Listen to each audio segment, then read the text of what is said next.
क़यामत के दिन ऐलान होगा, सब्र वाले खड़े हो जाओ। एक छोटी सी जमात खड़ी होगी मर्दों औरतों की, चलो जन्नत में जाओ। अब अल्लाह उनको ना हाईलाइट करना चाहते हैं, तो आगे फरिश्ते बैरियर पे रोक लेंगे, भाई रोको भाई, आप लोग कहां जा रहे हैं? जन्नत में जा रहे हैं। और कहां जा रहे हैं? अरे भाई अभी तो हिसाब ही नहीं शुरू हुआ, तुम्हें किसने कहा जन्नत में जाओ? पहले हिसाब दो फिर जाना जन्नत में। वो भाई हमारा हिसाब है ही नहीं, हम बेहिसाबे लोग हैं। अरे आप कौन लोग हैं? अब फरिश्तों में इनमें मुकालमा हो रहा है, अरे आप कौन लोग? अब सारा मैदान सुन रहा है, अब कौन लोग हैं? वो कहेंगे जानते नहीं हो, हम सब्र वाले हैं, सब्र वाले हैं। हो अच्छा भाई बैरियर हटाओ, बैरियर हटाओ। तो ऐसे मेरा अल्लाह सारे बैरियर हटवाएगा, भाई सब्र वाले आ गए, सब्र वाले आ गए, सब्र वाले आ गए। इस्लाम और अल्लाह की कसम, जिंदगी में हुस्न सब्र से आता है, बर्दाश्त से आता है, गुस्से से नहीं आता। अगर आखिर आपकी फैमिली है, आप घरों वाले हैं, आप दफ्तर वाले हैं, अगर अपने घरों में खुशियां देखना चाहते हैं तो अपने अखलाक ठीक कर लें, बर्दाश्त करना सीख लें, माफ करना सीख। ये दो वो सिफात हैं जिस पर आपका घर आबाद, आपके बच्चे खुश, आपकी बीवी खुश, बीवी का खामिंद खुश, बहन भाई खुश, माँ बाप खुश। जब बर्दाश्त निकल जाती है तो सारा मुआशरा एक आग में आ जाता है, एक आग लग जाती है। और मेरे नबी ने फरमाया ईमान क्या है? सब्र करना और माफ करना। आप खाना खा रहे हैं, एक तवाइफ गुजरी, उसने आप पर तंज किया, कैसा नबी है जो अकेले अकेले रोटी खाता है, किसी को पूछता ही नहीं। आपने कहा आओ बैठो तुम भी खा लो, सामने बैठा लिया। अब वो तो आपको खाली टॉन्टिंग कर रही थी, तो उसने आपको मजीद चिढ़ाने के लिए कहा मैं ऐसे नहीं खाऊंगी, जो तेरे मुंह में है ना वो निकाल के मुझे खिला। उसके ख्याल तक अब ये कहेंगे तुम 2 लितर मारो, दोनों बाहर कटो, कि ये कह रही मेरे मुंह का खिला।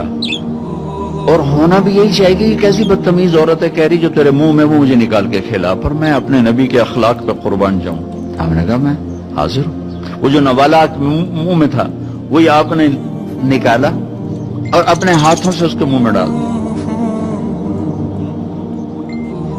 और नबी का लुआब जब किसी के मुंह में जाएगा तो की करेगा? फिर जो अल्लाह के नबी का लुकमा उसके अंदर गया, उसने साथ ही कलमा पढ़ लिया और मक्के की सबसे हया वाली खवातीन में उसका शुमार होने लगा। ये मेरे नबी की जिंदगी है, माफ करना, दरगुजर करना। अब्दुल्ला बिन उबई जो मुनाफिकीन का सरदार था, जिसने सबसे ज्यादा मेरे नबी को तकलीफ पहुंचाई।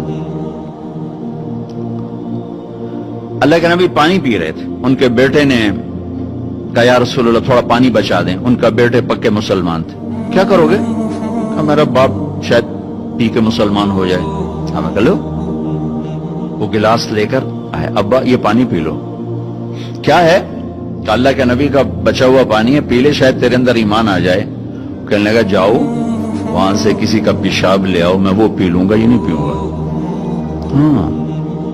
तो उनको इतना गुस्सा आया, वापस आया या रसूल अल्लाह ये पक्का मुनाफिक है, बदबख्त, मुझे इजाजत दे मैं इसकी गर्दन उड़ाता हूं।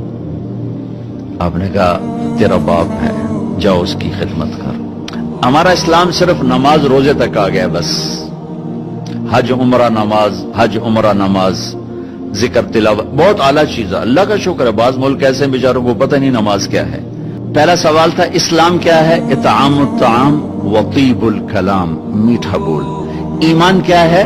माफ करना और सब्र। अब तीसरा सवाल, या रसूल अल्लाह अय्युल इस्लाम अफदल, सबसे आला दर्जे का इस्लाम क्या है?